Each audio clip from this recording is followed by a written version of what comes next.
I'm Julie Legg, author of The Missing Piece and diagnosed with ADHD at 52.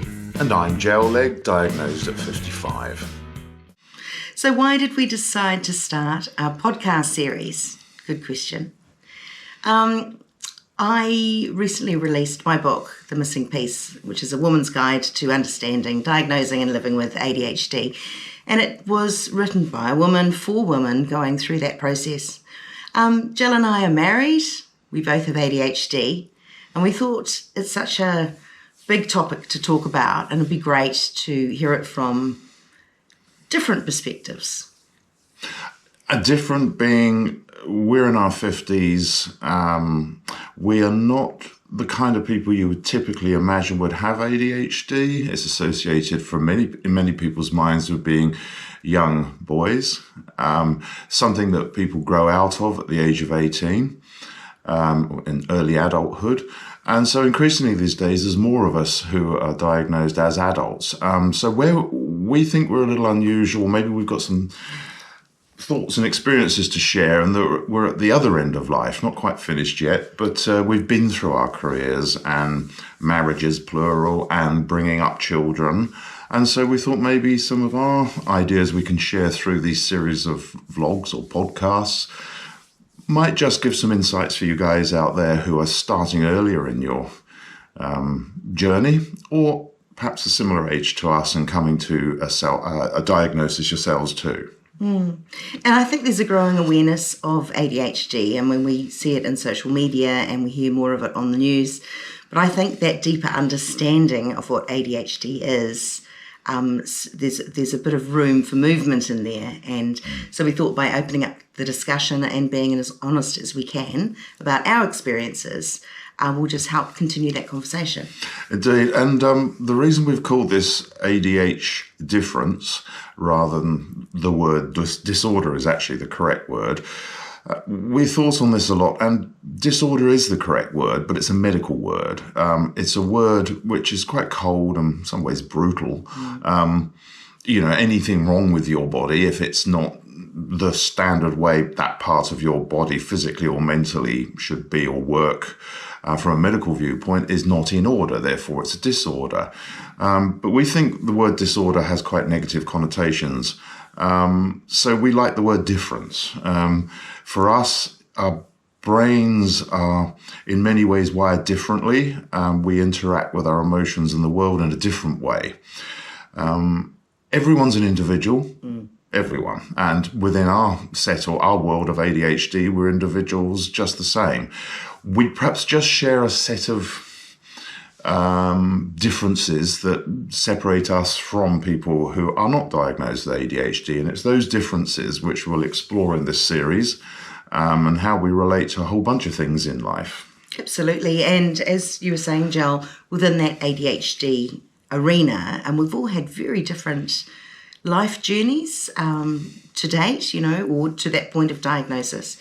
But it's the differences that are actually quite similar when it comes to ADHD. And you think of those traits and how we experience them. It's very, very interesting.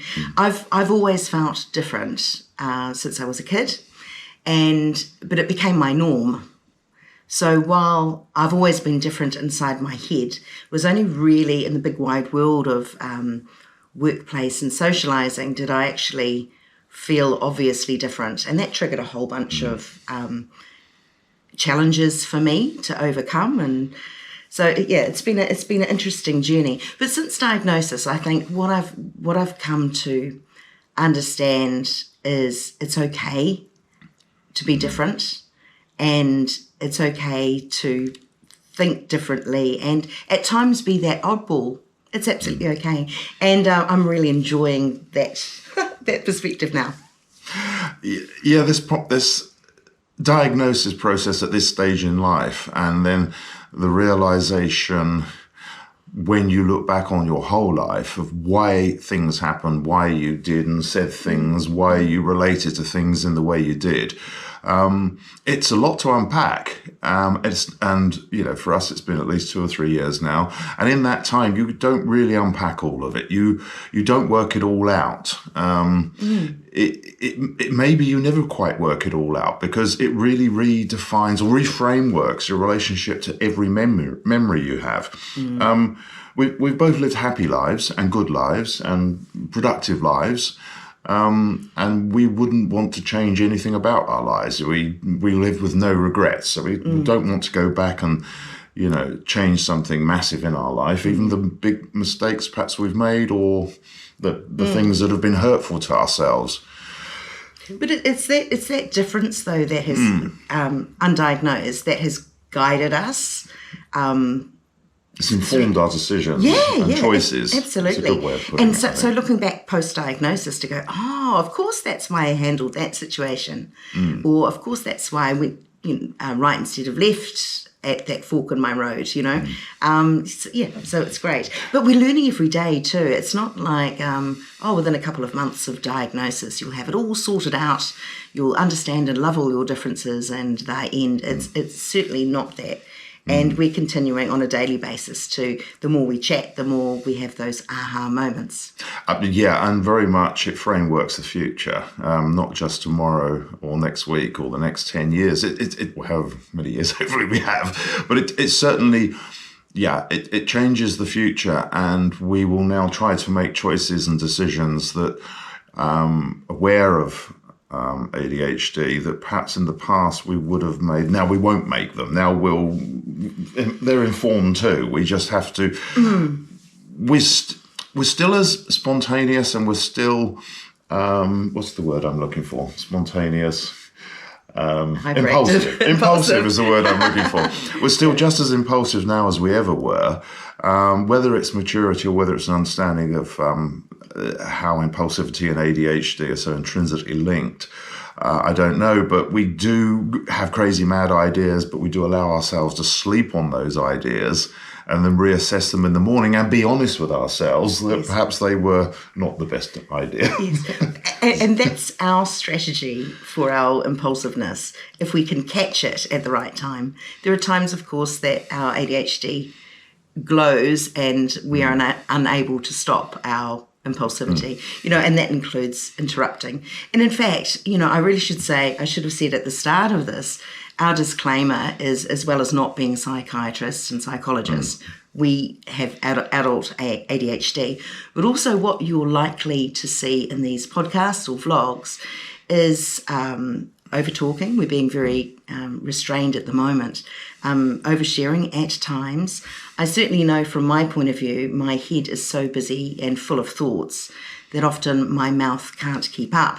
And, we have a little giggle at ourselves most days when I can't finish a sentence because my mind has raced ahead so quickly that my mouth can't find the words or finish that sentence. Or I finish a sentence. Yes, you do. Because I've already figured out what you're trying to say, and I'm bored and I want to get to the end of it so we can move on to the next sentence. And sometimes you're right.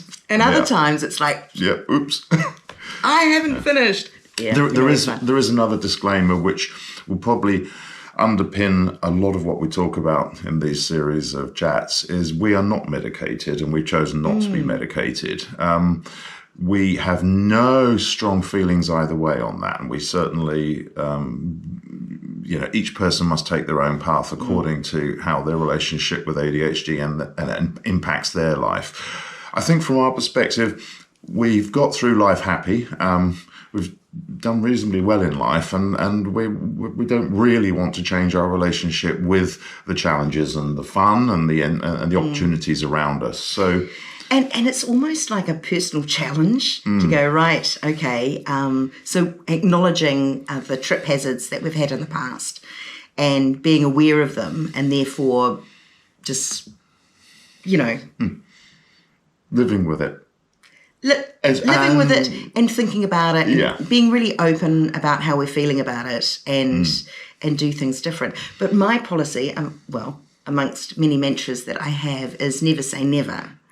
So while I am very happy to explore this non-medicated future, for me, if circumstances were to change and I felt that it was impairing my life so much, I'd be silly not to consider that option. Yeah, I can imagine situations like that. Because we live a relatively free-range life.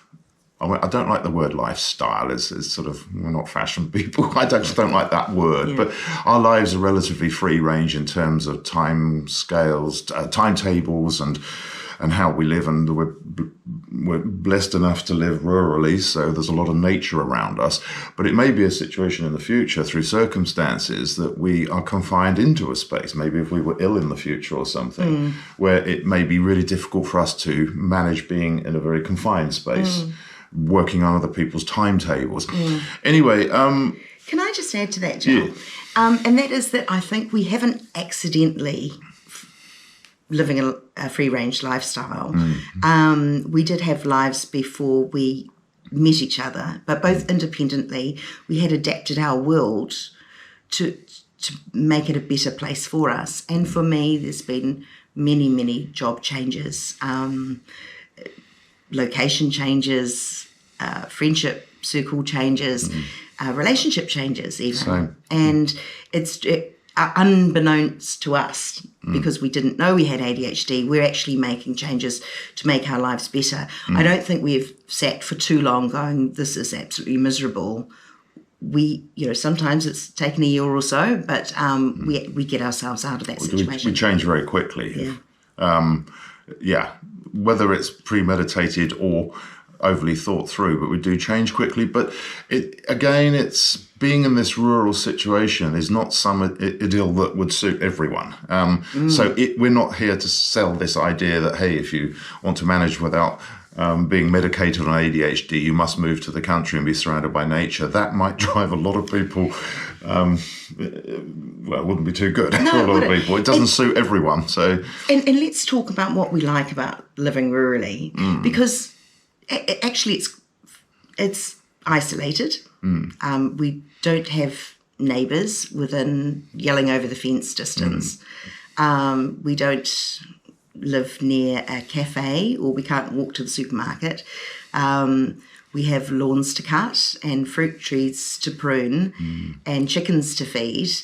There's a lot to do, so it's not, we're not sort of lying in hammocks going, wow, this is the life. It's why. So why does rural life suit us, John? Oh, because yeah, I like to say it's because you're almost in a battle with nature all the time, trying to control nature, but you can't. Nature always controls you, and so every moment. Every day through the season, you see the changes. There's something going on. It's different insects. It's different growth rates of different plants. It's different things to look after. And so you kind of get a bit of perspective. You get perspective on how you fit in the world. Now, look, that could almost be an episode, I think, entirely in itself. Yeah, absolutely. Environment. This is how we want to sort of framework this going forward. Each episode will be one or two short words. It may be impulsivity, and we'll talk about impulsivity. Another one might be masking or environment, and then each episode you can just pick and choose something that talks about a particular aspect of ADHD that at that time there might be some words in there and some thoughts and ideas that you just might help. Yeah. Or not. Who knows? So today's episode really is just introducing ourselves. It will be relaxed. We will be ourselves. And as I said, that we might stumble. We're certainly not pretending to be people that we are not. No. And so you will take us for who we are. Oh, and the other thing too, of course, is it isn't always just going to be us. Jules will be interviewing various interesting folks along the way to bring other thoughts and opinions into the space. I look forward to that too. Yeah. So we'll be covering things going on now in the news. We'll be talking about all sorts of things, how we tackle certain situations, and what we're up to, because we're always up to something.